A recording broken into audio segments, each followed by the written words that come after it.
So, thank you. Race and Racism series.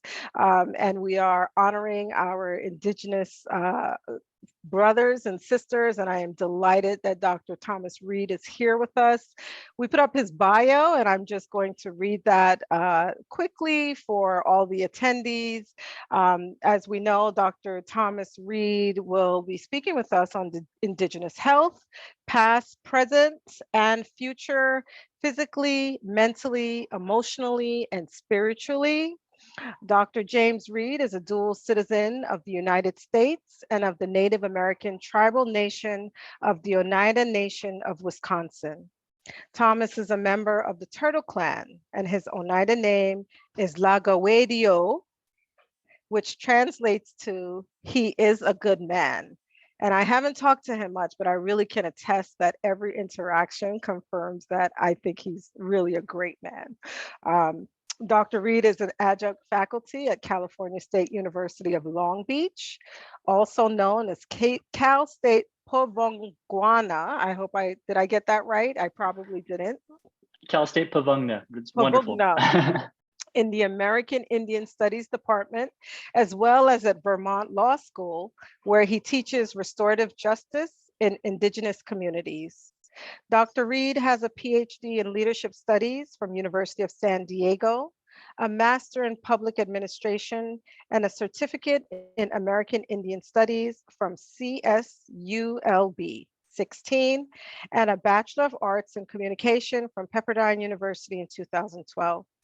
Thomas is the program manager for the Iroquois Nationals development teams, which are Native American youth lacrosse teams which compete internationally. Thomas was a neighborhood city councilman from 2013 to 2015 in Delray, California, and ran for mayor of Rancho Cucamonga, California in November of 2017. Thomas has written a book chapter titled Intergenerational Trauma and Other Unique Challenges as Barriers to Native American Educational Success.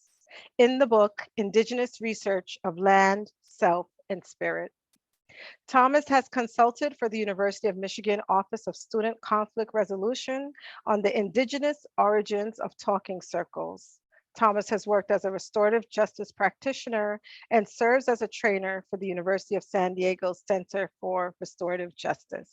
So on behalf of the Dear Council and Tufts University School of Medicine, we welcome you, Dr. Reed, and we are eagerly anticipating hearing from you this evening. Welcome again. Thank you so much, Janice, and thank you, Pam, Jess, and to all of our participants here tonight. It's such an honor to be speaking to you all. I cannot emphasize that enough. So thank you all so much. Let me share screen here. And as I do, I'm humbled by that incredible introduction. So thank you very much, Janice. And as we begin this slideshow here, I'll start with an introduction in the Oneida language as well too. So, Sagoli, Narioliwas, Skanagoga, Skanago, Wagnukta, ni Wagitaloda, Ugwe Uwe ni E, Oniada Aga ni E, Laguedio ni Yogyaks. And I just said in Oneida, said, greetings, what is the news? Are you with peace? I am with peace. I am Turtle Clan, I am people of the Standing Stone, I am Oneida, and my Oneida name means he is a good man. And it is truly an honor to be with you here, all on Mother Earth, on Turtle Island, which is an indigenous word for North America. And it's just truly such an honor. So thank you for having me here, Yawamko, as we say in Oneida. And let's give an outline of where we are going today. So this lecture will focus on Indigenous, also known as Native American, sometimes referred to as American Indian, and oftentimes used here will be the specific tribal nation when possible for these different individual peoples in their health physically, mentally, emotionally, and spiritually in the past, present, and future.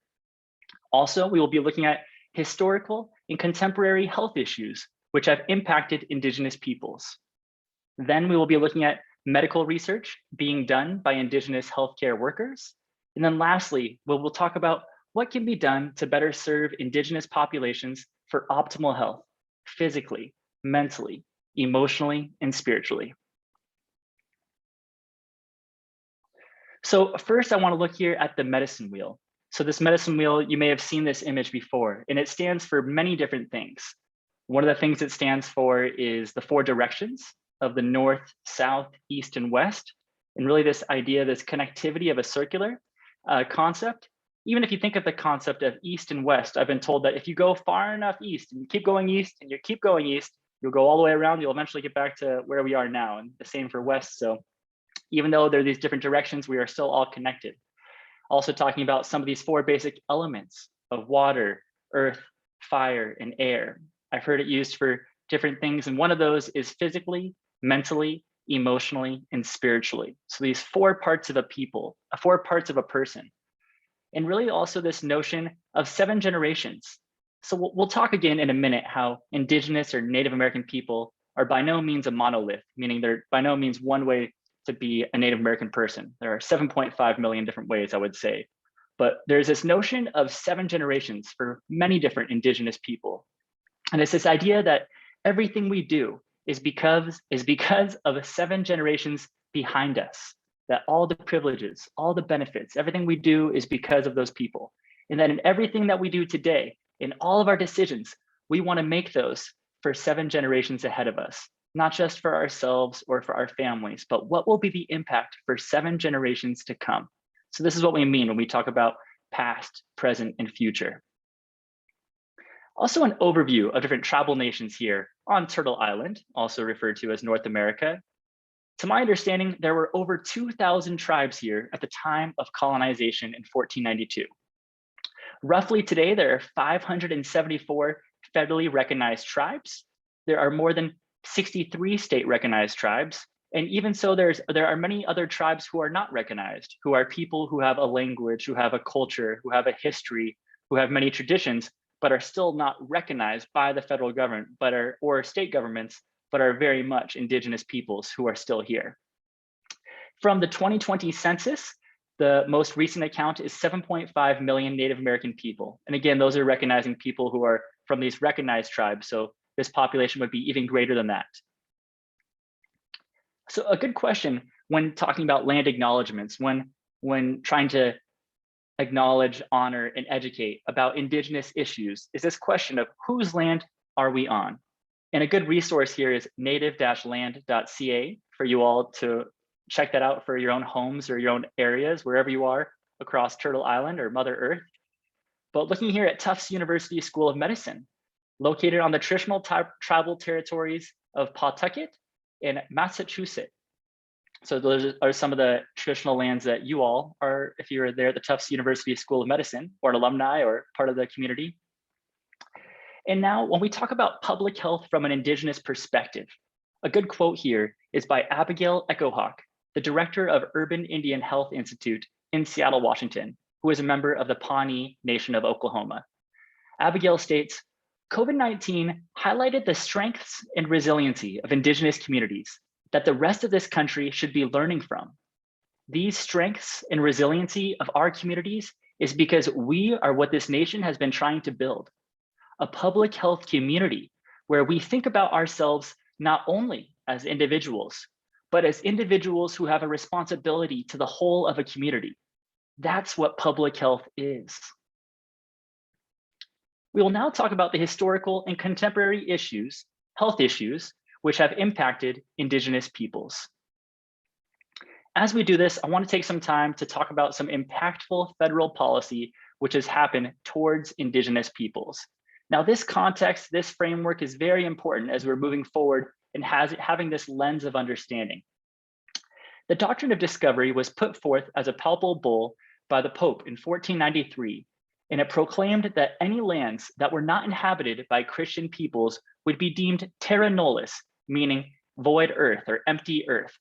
And this is a very much alive, this doctrine of discovery, even as we'll see later in a 2005 Supreme Court case where it was mentioned the doctrine of discovery to use as claims in terms of a land claims trial. So the doctrine of discovery, very harmful towards Indigenous peoples and their way of life, of being seen as, because they're not Christians, it's not as seen as human beings. So very impactful there. As we move through, the Constitution has what's called the Indian Commerce Clause. And this is in Article 1, Section 8, Clause 3 of the Constitution, and it talks about how the federal government has a responsibility to interact with tribal nations the same way they do with state governments and international entities as well too. So in the Constitution, there's outlining this relationship of what sovereignty is of these independent nations, that they would interact the same way as international countries. Looking forward at the Indian Removal Act of 1830. Now, you may have heard of the Trail of Tears with the Cherokee people. There are also many other what are considered these long walks as well too, where people starting from 1818 were in this era of extermination of indigenous peoples, to exterminate all indigenous peoples. They were moved from traditional areas and put into different reservation areas. This is the Indian Removal Act. So this right here is this turning point of extermination is a very harmful one, which the impacts are still seen today through intergenerational trauma. We then go forward to the Indian Citizenship Act of 1924. And with the Indian Citizenship Act, this was recognizing that indigenous peoples for the first time were now giving United States citizenship. To put that in perspective, my great-grandfather, Anderson William Cornelius, fought and served in World War I near 1917 and 1918 in the Army before he was a United States citizen. So it was not until 1924 that indigenous Native American people were given United States citizenship. And even so, this was also done through an era of termination. So if we know around 1818 was extermination until about 1910 or so, where we then moved to an era of termination towards indigenous peoples. And this was to remove the federal responsibility of the government towards the lands which were taken and any inherent responsibility they would have towards these peoples otherwise. So Indian Citizenship Act gave indigenous people rights, while at the same time was also trying to take away a little bit of what it meant to be an indigenous person, or that identity in terms of politically, socio-politically. Indian Relocation Act of 1956. Now this was seen where on many different Indian nations, reservations, there was huge advertisements by the Bureau of Indian Affairs that people would be going to big cities such as Los Angeles and Seattle and San Francisco and Oakland and Chicago, Boston, I believe, New York, and these very major cities. And the idea was that people would be going and advertised, you're going to go here to these major cities and this urban relocation, you'll have jobs and you'll have housing and employment. This is so wonderful, these different opportunities. But from many of the people who are still alive to this day, in their testimonies and their interviews talking about what this was like, people will say, we were taking off of a reservation on buses, we were dropped off in different parts of Oakland. They said where they're in such poverty, and there was this sense of fear in their voice saying, wait a minute, this is just where we came from. So there was no, in terms of the promised jobs, the promised housing, it was very, once that first paycheck or once they were off the bus, it was very much kind of wiping their hands clean in terms of the responsibility they had for these people, displacing these people, which is also why there's a large population of urban Indians or urban indigenous populations in different major cities, such as Los Angeles. Now, the Voting Rights Act of 1965. Up until this point, many different indigenous tribal nations did not have the ability to vote in a representative republic, in our democracy, did not have this chance to have their voice being heard. This moves towards the era of Indian self-determination, which was a tremendously big impact in terms of the socio-political nature of indigenous peoples, which really brings us back to our inherent relationship in the Constitution with indigenous peoples, saying that we will work with each individual indigenous nation in nation building, and that with a self-determination, each tribal nation, we would give them, these tribal nations, the power to do what they will with their reservations and with their people and their land, and be able to support more nation-to-nation building. Before that, again, extermination, then termination, then self-determination, 1975 onwards to today. American Indian Religious Freedom Act, 1978. Up until this point, I've heard it said that it was illegal for many indigenous people to be illegal, is the phrase I've heard of, trying to practice your own ways, your traditions, your spiritual beliefs. And up until that point, it was illegal until 1978. Looking at the Native American Languages Act of 1990. Now, I was born in 1989, so I know when my grandmother would sing me songs in the bathtub in Oneida, this would be illegal. Up until that point, that was illegal for different indigenous people to speak our own languages. So if you've heard of the Navajo Code Talkers, they're a famous, or also known as the Dene people, which means the people. This tribal language plus 32 other tribal nations were used. So there were 33 different tribal nations who were used. While it was still illegal to speak Native American languages, people were sworn to secrecy to not be able to speak about it until many years later when this information made public. But 33 different tribal nations who use their languages. We'll talk about the Indian boarding schools here in a minute, when it was also still illegal to speak your languages, where people were beaten, abused, and killed for that. But 1990, it's now it is legal for people to speak their indigenous languages during my lifetime. Now, during the United Nations Declaration on the Rights of Indigenous Peoples, also known as UNDRIP in 2007. Now, this was a declaration that put forth that every developed country had to recognize all their treaty rights, all the different obligations, which we've had, to my understanding, on minimum 300 different treaties, up to, I believe, 600 or 800 different treaties with different tribal nations. And to my understanding, the federal government, state government has broken every single one of those treaties. And by the Constitution, those are the supreme law of the land. So the UNDRIP, United Nations Declaration on the Rights of Indigenous Peoples, said that all these countries had to recognize these treaty rights. Now, in 2007, 4 countries did abstain from that. Those being the United States, New Zealand, Australia, and Canada, where Indigenous people's rights really particularly mattered a great deal. But in 2016, United States put forward the American Declaration on the Rights of Indigenous Peoples, which was a step forward and a support, but still not a full act of responsibility in terms of those treaty obligations, which they had broken every single one, the federal government. Right here, we're looking at this from the Supreme Court of the United States. This is a case from 2005, and it is recognizing here under the doctrine of discovery for the County of Oneida versus Oneida Nation of New York, a fee title to the lands occupied by Indians when the colonists arrived became vested in the sovereign. So first the discovering European nation, and later the original states in the United States. So using the doctrine of discovery from the 1490s, saying that on this premise, that from a 2005 court case, that Indigenous peoples did not have rights to the land. Now looking more about this extermination era, looking at the health towards Indigenous people. So this is from an 1863, this is from the Winona Daily Republican, this is from Minnesota.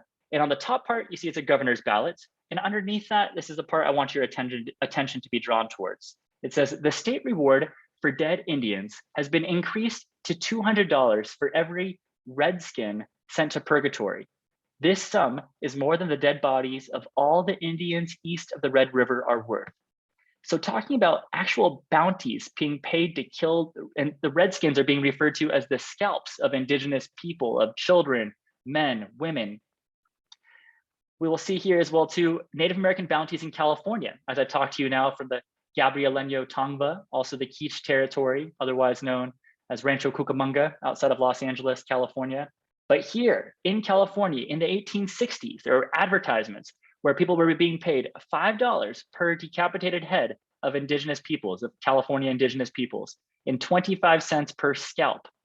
Now, in the first and second year that California rolled out this program, they paid out $1 million each year.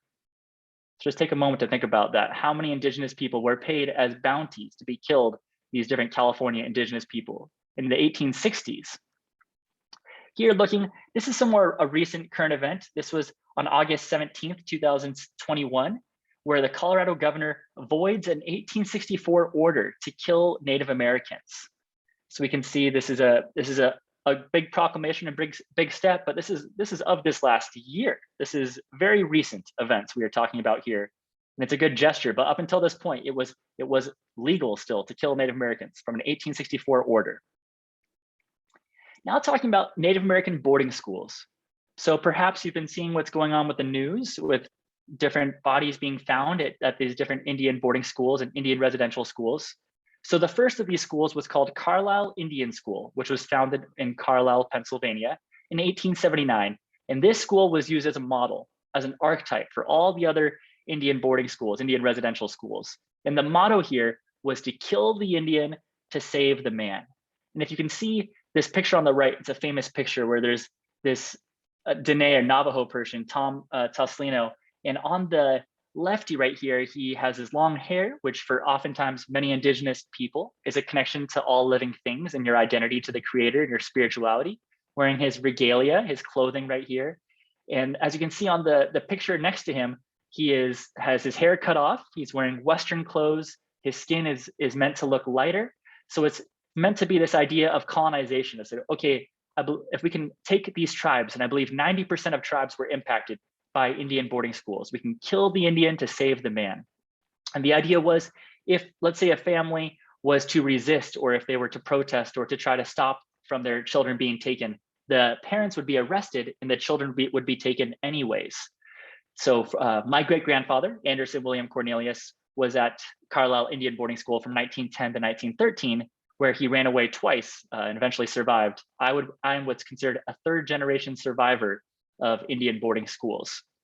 There were over 360 Indian boarding schools across the United States, over 130 Indian residential schools across Canada, and each campus by design had cemeteries on each campus. For instance, at Carlisle, where my great-grandfather attended, there was 180 cemetery, these tombstones, plus an additional 14 of these tombstones, which just said unknown, because there were these people, it was unable to see or make sense of who these people were from their bodies. So as of yesterday, there has so far been found 7,310 bodies recovered, and there's still many hundreds and hundreds more of these children and babies, these people.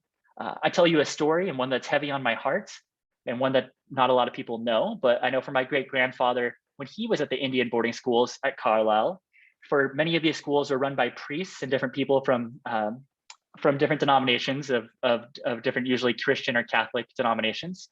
But for these priests, oftentimes they would have sex with the Native American girls, the young girls in the school, because they did not view them as human beings. And then when these girls got pregnant, they would take the babies and they would burn them alive in these fire.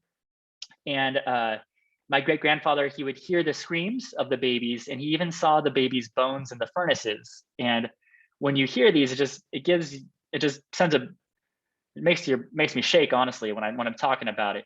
But really, that is what intergenerational trauma is as well too. That for oftentimes it was seen that it was not oftentimes the people who went through the boarding schools who committed suicide. It was oftentimes the descendants of those who went through boarding school with this heavy intergenerational trauma, these heavy stories that no one knew. We'll talk about this concept of blood memories in a bit, but these really heavy stories that not a lot of people know. Also talking about the sterilization of Native American women. So up through the 1970s, the federal government forced sterilization of Native American women without their knowledge. And this included other women of color as well. So it is estimated that during the 1970s, the Indian Health Service sterilized without consent at least 25% of Native American women between the ages of 15 to 44.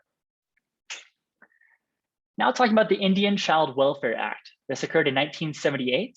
And this was a recommendation that Native American children should go with Native American families. This was putting it in as law, saying that Native American children should go with either a relative or someone of their own tribal nation. And if not their own tribal nation, then someone from another Native American family. And this was brought up through a recommendation by the American Psychological Association, recognizing the importance of development for these Indigenous children, that their cultures would be valued, that in their psychological development, that they would be around others who would value that and see the value in their development with their Indigenous cultures and traditions and value systems. There's also some mistrust from research. So this is with the Havasupai tribe in 1996. Now there was a study conducted by Arizona State University on the Havasupai tribe, and researchers told Havasupai participants their blood samples would be used for diabetes research. So participants took part in the study. In reality, what was actually done, the blood samples were then used as an attempt to disenroll participants from the Havasupai tribe. What do I mean by that? Disenrolling would mean that these people would no longer have any rights to their tribe in terms of recognition, any types of rights or any types of benefits that this person would be perhaps eligible for, or even recognizing their socio-political identity as a dual citizen would therefore be nullified, and they would no longer be seen as a Havasupai person. So really no longer seen legally as an Indigenous person, to be wiped out from this. And also was used to assess mental health status without prior consent. So this is just done in 1996. There are also, I know we're talking about some heavy issues here, but I appreciate you sticking with me here. We're talking about suicide epidemics in various tribal nations. So suicide epidemics, I've often heard these described as suicide chains. And oftentimes I've seen tribal nations, again, no monolith for one different tribal nation across the United States and Canada, and even 50 different tribal nations in Mexico, over 50 different nations. But this idea that a common theme I've seen are these suicide epidemics. And I've seen different tribal nations call state of emergencies because of these. And oftentimes these will happen sometimes intentionally, where Indigenous youth, oftentimes middle school or high school, sometimes this is documented and occurred where people will make pacts or agreements to all commit suicide kind of at one group of time or around a certain time.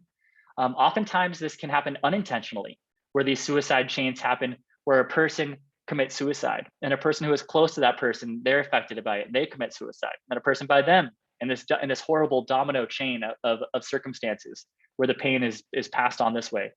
So this really can be seen through intergenerational trauma. So we're talking about things like extermination, Indian removal. We're talking about ideas of bounties being put on people. We're talking about the idea of culture not being taught or seen as relevant. I know when I was in high school, I think I had about a paragraph talking about how there were Native Americans once here and they moved away, just not getting any means of cultural relevancy, any terms of an attempt at historical accuracy of telling my tribal nation story or other tribal nation's story.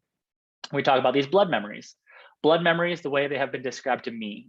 I remember I was in a class when I first heard about them at Cal State Long Beach for my certificate in American Indian Studies.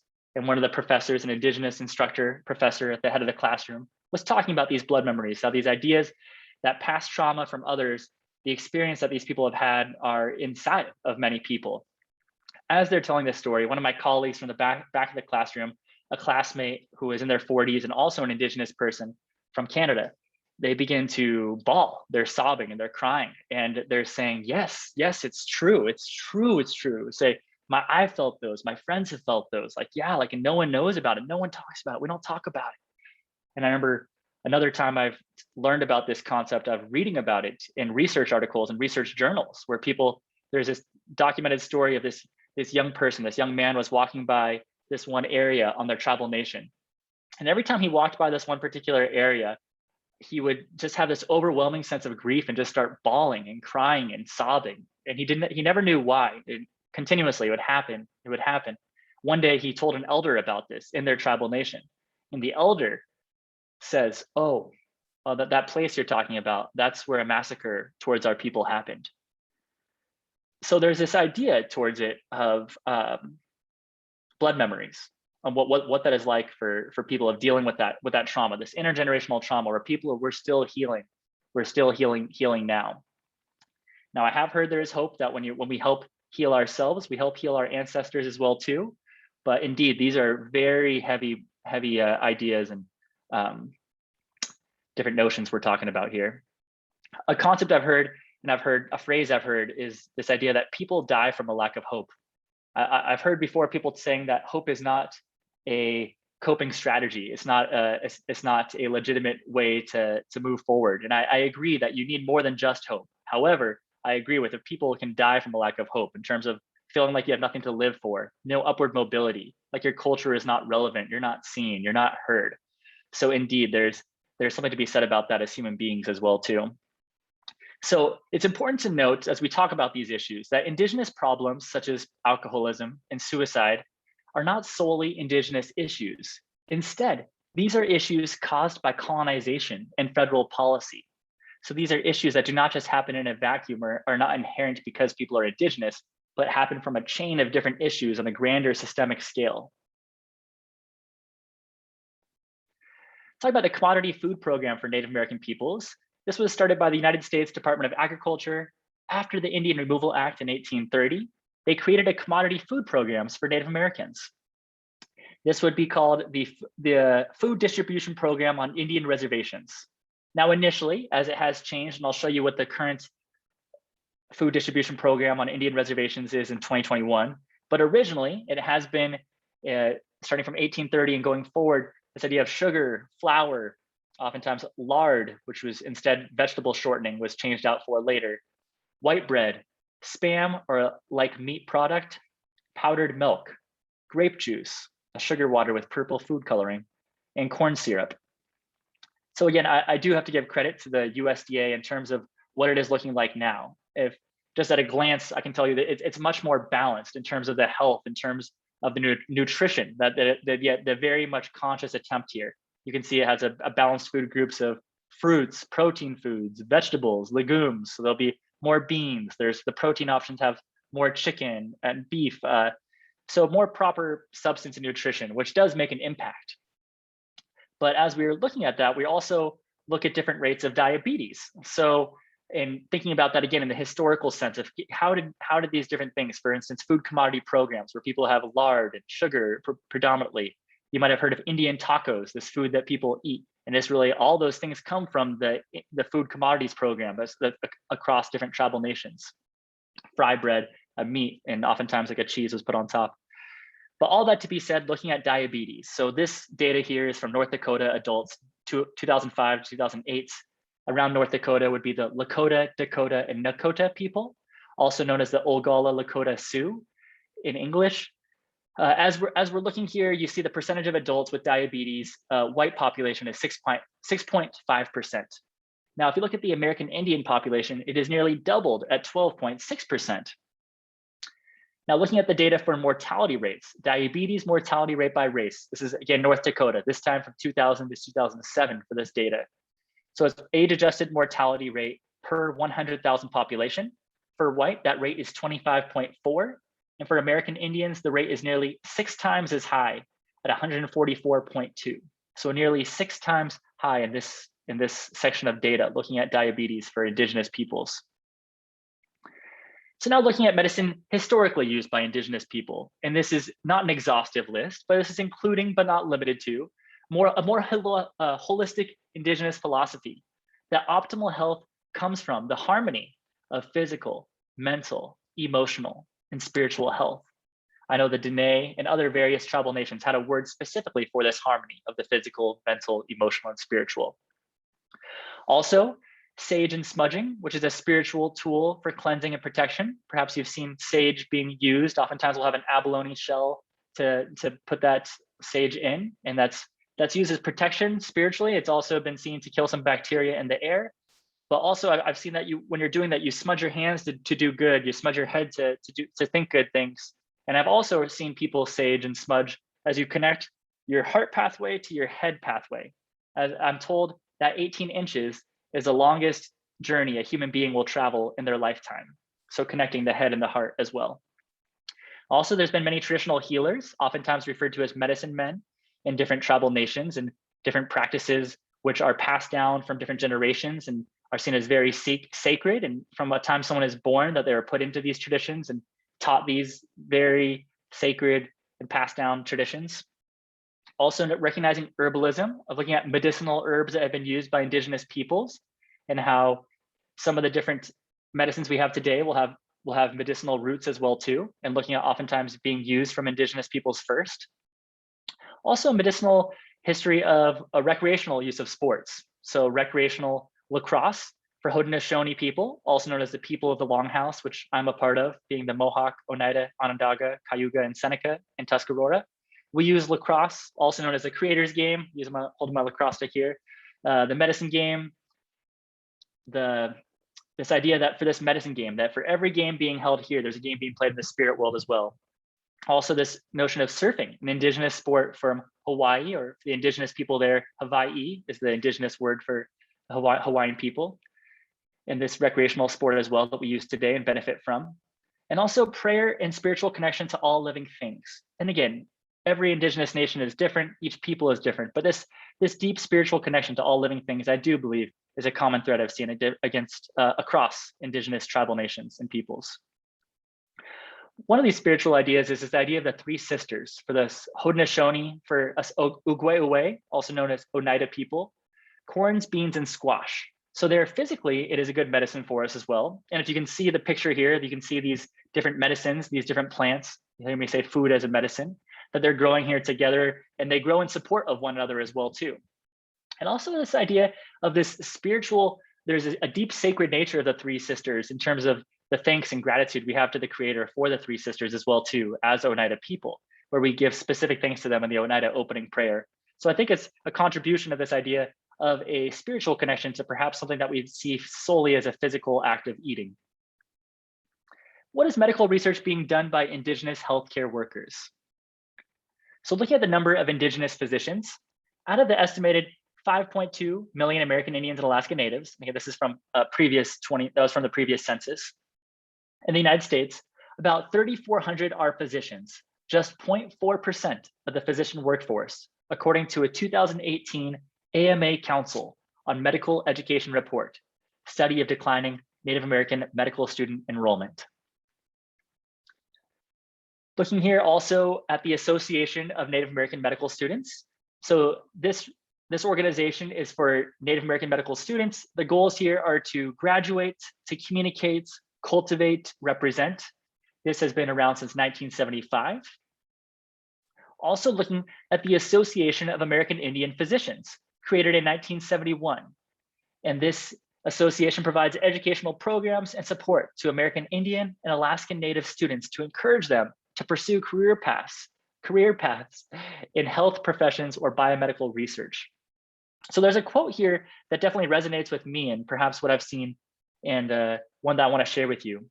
So Ronald Shaw, former president of the Association of American Indian Physicians, stated, "Native health facilities rely on a workforce composed of too many physicians serving out a commitment rather than being committed to the people." And I think that difference makes all the difference in the world. Serving out a commitment rather than being committed to the people. So Dr. Susan LaFleche here, she was born on the Omaha Indian Reservation in 1865. She's the first Native American woman in the United States to become a physician. And in 1913, just 2 years before she died, she opened a hospital on the Omaha Reservation, which was the first private hospital on a Native American reservation. So definitely an innovator and a leader. Also looking here at Susie Walking Bear Yellowtail from the Crow and Sioux Nation, is the first registered nurse among the Crow people. Also fought against the sterilization of Native American women without informed consent, and is named the grandmother of American Indian nurses by her people.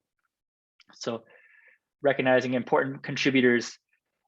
Going on here to the present day. So one of our present day colleagues, Dr. Andrea Garcia, is a fellow with the National Clinician Scholars Program at the University of California, Los Angeles, and is a member of the Mandan Hadasta Arikara Nation. And Dr. Garcia is a general and preventative medicine resident at the California Department of Public Health in Sacramento, California, and is assigned to the Division of Chronic Disease and Injury Prevention for Los Angeles County Department of Public Health in Los Angeles, California. As I speak to you all as a part of Tufts University School of Medicine, one alumni I want to bring to our attention is Dr. Laura Ann Williams, a member of the Oneida Achiman, which is a tribe from Southern California. And Dr. Laura Ann Williams is the first American Indian woman physician to become a faculty member in the University of California system. As a member of the Oneida Achiman Nation, who has been active in organizations for both American Indian medical students and physicians, Dr. Laura Ann Williams set a personal goal to improve medical care for American Indian populations. To help achieve this goal, she has founded, directed, and served on the board of directors for the California office of the Association of American Indian Physicians. Now I want to share you all about Dr. Michael Tutt, also an alumni of Tufts University School of Medicine from the Dene Nation. And Dr. Tutt's story is powerful, and his strength and his resiliency is powerful. So allow me a moment to share his story with you all right now. So in this interview that was done in 2019, has some great questions here. So one of the questions that Dr. Tutt was asked is, Boston has a long history of discrimination. Did you feel that when you were here? Dr. Tutt says, I heard it and I saw it. Within the student body too, especially when at parties, when alcohol made lips loose. I heard it. The interviewer here, Julie Flaherty, says, it must have made medical school especially hard. Dr. Tutt says, it was fine. I'm cocky. I was just built that way.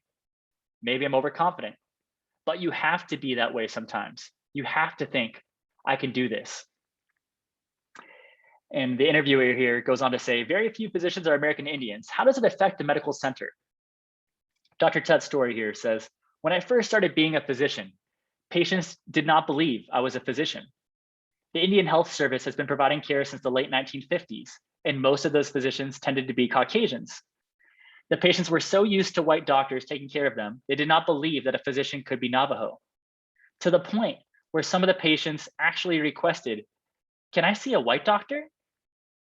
Yes, it stung for a second, but then I realized this is just the culture that they were used to. Homegrown providers can relate to everyday Navajos. At one point, we had three Native doctors here who graduated from Tufts Medical School. Just one moment.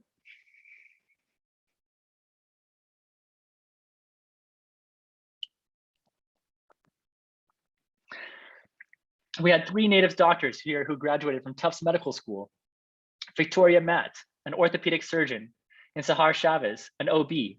They have moved on, but others are staying. One thing I'm proud of is we have 8 Navajo physicians, and I just hired 2 more who will be coming in the fall. They know the environment, they know the people, because this is home. One of my colleagues and mentors I want to share with you, Dr. Natalie ONeill, a doctor of physical therapy, a member of the Nakota. And here, this is just from a few days ago, sharing her story here, the story of Dr. O'Neill saying, "Being the first is always a vulnerable position to be in. I gave a speech Friday at National Physical Therapy Educational Leadership Conference. It was the first time an Indigenous person gave a welcome in Native language and a land acknowledgement for the PT profession. The response was overwhelming, and I'm grateful to have leaders of the profession like Dr. Chesbro supporting me."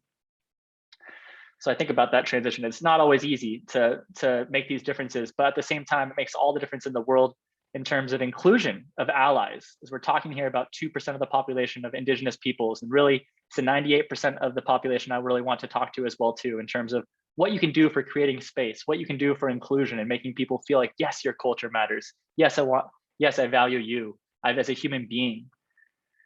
So what can be done to better serve Indigenous populations for optimal health, physically, mentally, emotionally, and spiritually?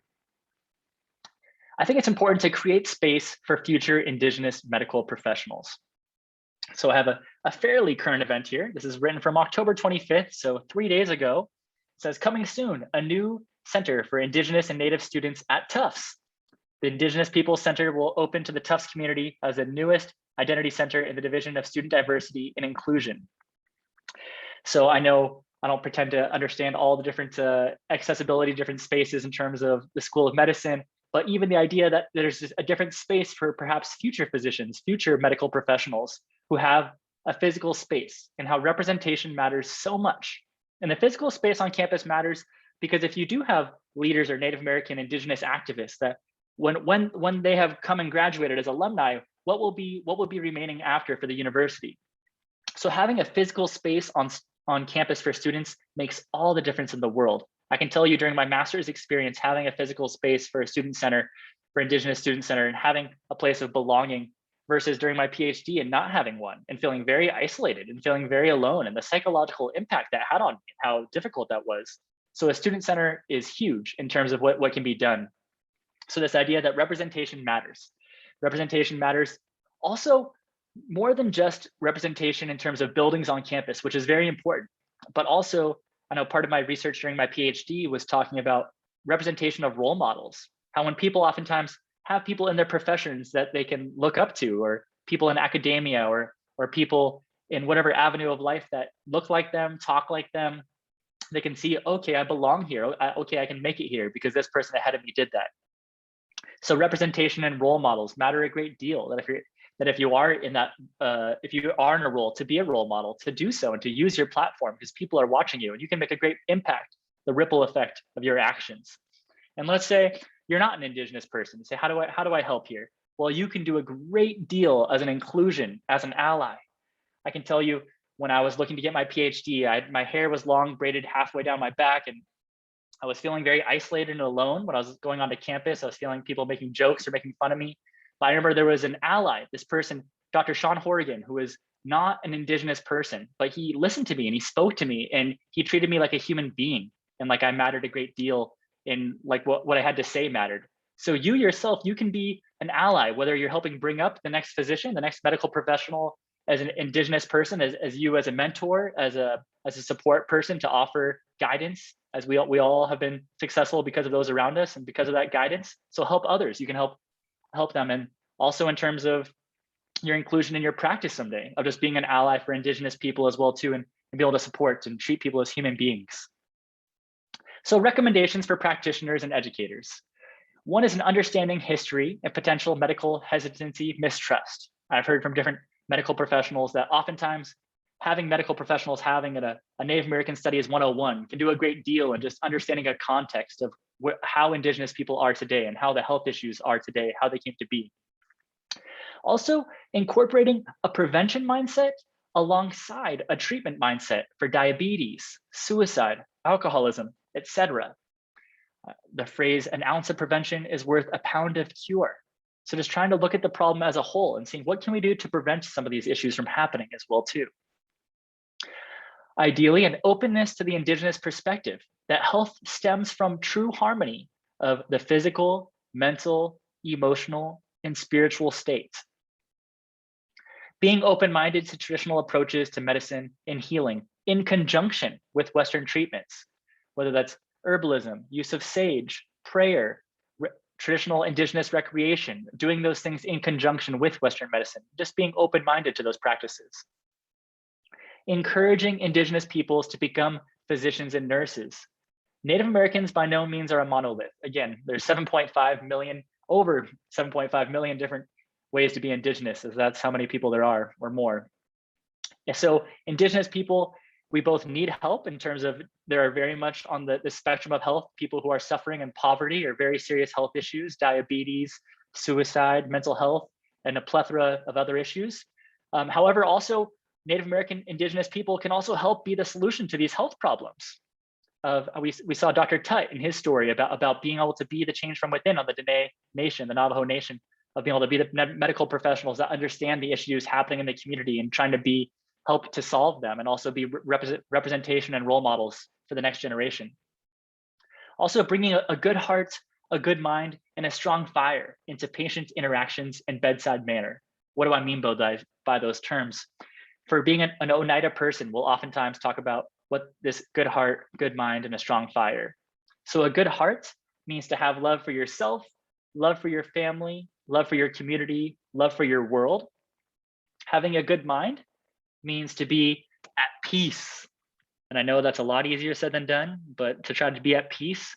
And then also to have a generous sense of humor, So that means sometimes you gotta laugh just not to cry. And then sometimes life is really funny. You just sit back and look at how funny life is too. And also recognizing a strong fire. So your strong fire is your spiritual fire that you have. And when you ignite your own spiritual fire, you have the gift and the ability to ignite other people's fires through your embers of your flames as well. So that's what it means to have this good heart, good mind, strong fire. And also a commitment to being a lifelong learner and seeking to understand this Indigenous perspective more. And truly, the more I learn, the more I realize how little I know every single day. Some recommendations here from Dr. Barry Lavelle, who is a member of the Manitoba First Nations and Métis. And Dr. Lavelle asks for people to have a heart, for people to see us fully human and not subhuman, and to treat us accordingly. And also for training and supporting nurses and physicians in particular, to arm these people with more skills to bring equity and inclusion in practice. Also, recommendations here from Dr. Donald Warren, member of the Oglala Lakota, and his Lakota name here is Pejuta Wakasa, which means medicine man. Dr. Warren's recommendations: healthier foods in terms of diabetes prevention, looking at whole foods which are not processed. And also he says for people as medical professionals to approach our practice with humility, to recognize, I know that's not easy to do it in a practice where we're supposed to know all the answers, but to continue to have humility, to be open to learning, and to approach each other with respect, and to take a more holistic approach, to look at the physical, the mental, the emotional, and the spiritual. So as we close here, I want to use these words of Dr. Warren. And he says, let us remember, we all drink from the same stream of consciousness. We are all connected by that same stream of consciousness. We are all related. What we do to each other, we do to ourselves. Act kindly toward my people, for indeed, my people are your people. Yawonko, thank you in Oneida, and I appreciate it. Looking forward to field any questions I can. So Yawonko.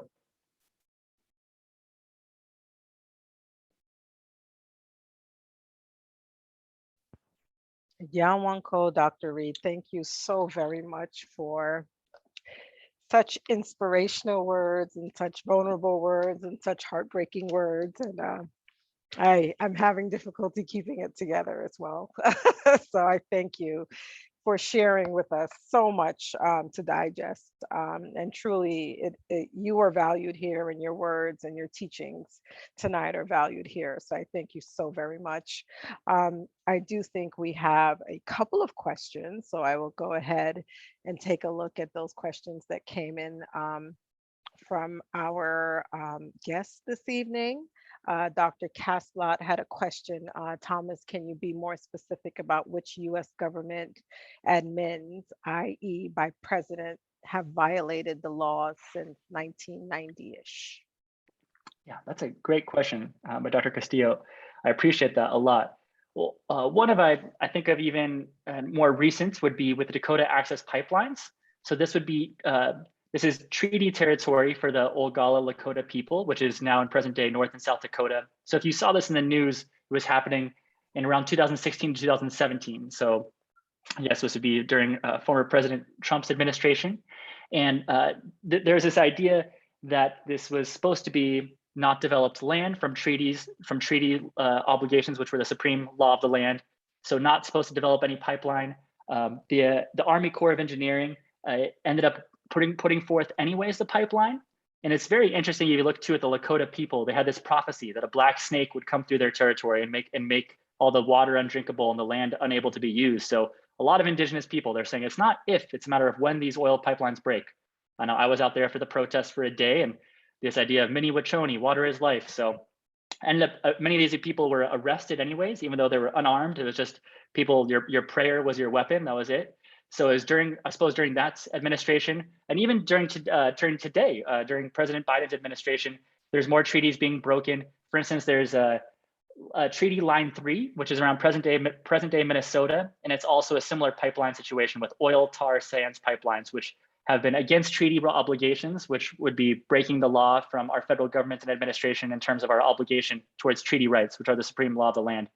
So in this circumstance, that would be the one since two that come to mind presently. That's an excellent question. And I see, oh, no problem. Oh, if you can see the questions, please feel free. I will read them out loud. So for those who may not see it, hi, Dr. Reed. Thank you for your presentation. I learned a lot, and much of what you said was moving.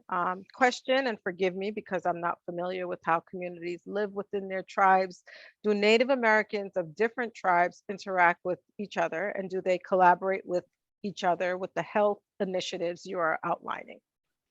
This is a phenomenal question, a very complex one and a phenomenal question. A similar question I remember having when I was interviewing one of the former Oneida Business Committee, our former tribal chair, Jerry Hill, when I was 19, and saying, what is it about these issues? What do we do as Indigenous peoples as all different nations? Do we help each other? How does this work? And I know some people believe like, well, these issues, it's not our fault that other Indigenous nations are suffering. These are issues caused by colonization. So it's not necessarily our responsibility to help others. And saying that, I've seen many tribal nations that still help others anyways. Living here in Southern California, there are many tribes that are not recognized, and some tribes that are. So they'll have a Morongo, San Manuel, they'll have tribal nations that have the ability to have casinos and funds, will oftentimes give a large part of their resources towards, or not a large part, but some of their resources towards other tribal nations who are not recognized, really out of the goodness of their heart, with no real obligation or legal precedent to do so. But they do so again because I think for many Indigenous people, yeah, there's a notion of talking about harmony and wanting to, I guess, for being connected to the Creator and all living things. So I feel like I've been seeing more. Maybe it's just because I've been studying it more in the last decade or so as well too. But I feel like I've been seeing more of a conversation. I know on the Oneida reservation, we've been having many forums about how do we have this question about health and how do we best do it for educating ourselves and working with people around us, and we're the Menominee Nation is right next to us as well too. And so again, it's a very good complex question. I think that I think there's still work to be done. A lot of these resources I'm gathering from different tribal nations. So it's kind of people, as we say in Oneida, let's put our minds together, so be it in our minds. So I think there is a sense, I think, of people coming together and recognizing. I do think the internet can be a great tool for doing that. And for a lot of people whose traditions were traditionally oral traditions of being able to be in a way where stories are heard and recorded, I think is powerful. So I think there's a lot more to be done. I think that there's some of that going on, but I think that there definitely, I guess concrete examples I'd think of as well too is the Indians of all tribes, which would happen from the occupation of Alcatraz from 1978 to 1981, I believe, 1979 to 1981. And during this time, the Indians of all tribes, which were really this pan-Indian, pan-Indigenous movement from different Indigenous tribes that came together from many different tribes and said, we need rights, we need to recognize, we need health, we need education. So one of those ideas was saying having a conversation, how can we better public health as Indigenous nations, not just our nation, but as Indigenous peoples. So I think of another example too is living in Southern California. There were times in my life when I was in more poverty and didn't have healthcare. So I remember visiting the Southern California Indian Health Center. And as for any person at different tribal nations, you can go and access resources. Very grateful for those resources. That being said, I did experience firsthand how these are very underfunded in terms of, I was in this rundown building in downtown LA. The waiting room was plastic tables and chairs. And when I just pretty run down, and when I eventually was seen by a doctor for a thing I needed to see, the doctor, oh, that's concerning. Yeah, I can't do anything about that. But yeah, that looks pretty bad. Like, well, what am I supposed to do then? So I've heard other stories of one of my chair at Cal State Long Beach, Craig Stone, had he had dental work done through Indian Health Services, which he was grateful for at the time. Later in his life, he would go to other dentists and say that the work that they saw in his mouth looked similar to work that was done in third world countries. So some of the reasons, so yes, there are resources for different tribes, but there needs to be so much more. So to experience it firsthand, I can say there needs to be a lot more resources for Indian health centers, although they are pan-Indian, so to speak, across Indigenous peoples. So great question. Thank you so much, Dr. Reed. I want to be respectful of your time. Do you have maybe 5 more minutes for the last 2 questions? Please, okay. Yes. Dean Must, our Dean for Public Health, said thank you so much for this call to reflection and action, Dr. Reed. For my part, it's a difficult time to be a white person, so much injustice to repair. Can you speak a bit about restorative justice approaches? Well, I appreciate your heart and your vulnerability. And I would say, as someone who is Indigenous, I'm also English, Irish, and German. So I'm also a white person as well too. And I can say that it is really difficult hearing about these things and how uncomfortable it is. In terms of restorative justice, I think of how we can't control the things when we learn about the injustices of the past, but we can control the present day, what we do with the information and moving forward. And it reminds me of there's this learning moment that other people have told me about. Some of my African-American Black colleagues have told of this grocery store incident where there's a light-skinned woman and a darker-skinned woman, and how this light-skinned woman pays with a check, no questions asked, and it's with a white cashier, and then the darker-skinned woman tries to go pay, and the person says, well, I need to see some ID, and starts pulling out a book to check to see if the check is bad, her ID is bad.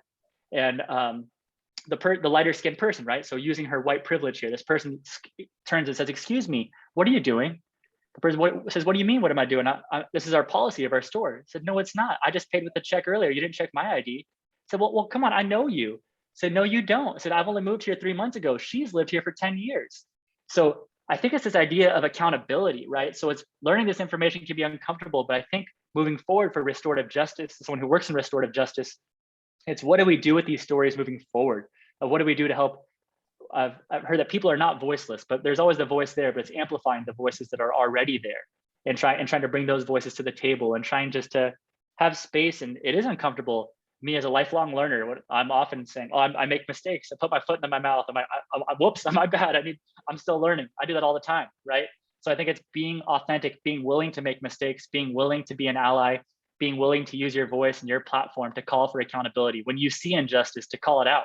Because in that same grocery store incident, she says in the moment, the darker skinned woman, she wanted to get angry, but she says there was two older white women behind her as well. And she says, well, I don't want to be perceived as an angry Black woman in this instance. I don't want to be perceived as like, what am I going to do? So in that instance, by having her lighter skinned friend call it out, and by having the manager come over and call it out, the two older ladies end up saying, oh my gosh, I can't believe what they're doing to this poor woman. That's horrible. And she poses this question. She says, what would have been the reaction differently had I called the person out versus had the person using her privilege calling it out? So I think she says, what can you do with that? She says, every single day, there's different moments. We all have opportunities to use our privilege to be inclusive of people and call out people when we're seeing injustice happen. So that's where I believe restorative justice can take place. So true. Thank you so much, Dr. Reed. Final question from one of our students, Zelia Sosa. Thank you so much for sharing. With regards to the current structure of our healthcare system, medical education, and health policy, what changes would you hope to see that would benefit Indigenous communities? Wow. Absolutely. I think just like a community-based participatory research, that just bringing more of these Indigenous leaders, whether they're traditional healers, to the table, bringing community leaders to the table when working with specific communities, saying, what do you need? What can we do together? What can we do here? Instead of coming in with all the answers and trying to save people, I think it is important that we help communities that are in dire help. But I think in how we go about doing that, in a conversation of respect, of saying, well, what do you know? Let's put our minds together so we can come about this together and really have it from a tool of empowerment. So I think just more of an acceptance, perhaps, of Western medicine, of traditional ways and traditional medicines, well, whatever they may be, and trying to just to see those with respect. And if you have a patient or a person, that you would listen to them and perhaps just be able to hear where they're coming from and not be dismissive of different traditional practices. So I think it's a big question. I need a lot more time for that one. I'll be digesting that one for a while, but it's a good question. Feel free to, if you'd like to send us some more tips, we could always communicate with participants and forward some more, very useful information and educational information. So if you'd like more materials, Dr. Reed was kind enough to share the chapter of his book, as well as a great video. So for participants who may not have seen that, it was part of your confirmation email. So please feel free to take some time to look at that information as well. Thank you so much, Dr. Reed. Again, Dr. Mason says, we saw your strong heart, your strong mind, and your inspirational fire. Thank you for sharing both with us. And I could not have said it more powerfully or more eloquently. So thank you so very much. I know someone raised the hand, but we want to be mindful of time, of Dr. Reed's time, and as well as the students who are all here this evening, as well as the community. So thank you again, Dr. Reed. We appreciate you, and we thank you for your time with us today and this evening.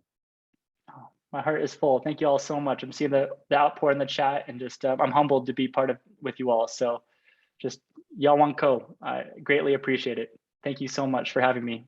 Yawanko. Thank you, Jess Ronan, our Student Academic Services Assistant, as well as Pamela Chen, our student intern, who were instrumental in putting together the webinar. I know I neglected to introduce myself at the beginning. I'm Janice Jokes, the Assistant Dean for Student Services for Public Health Programs, as well as the co-chair of our Diversity, Equity, and Anti-Racism Council. And I thank you all. And we will have our seminar series monthly, and I really hope everyone can hope to see you in a couple of weeks for our next Race and Racism series, as we hear from some really great speakers who have so much to teach us. So thank you again, Dr. Reed.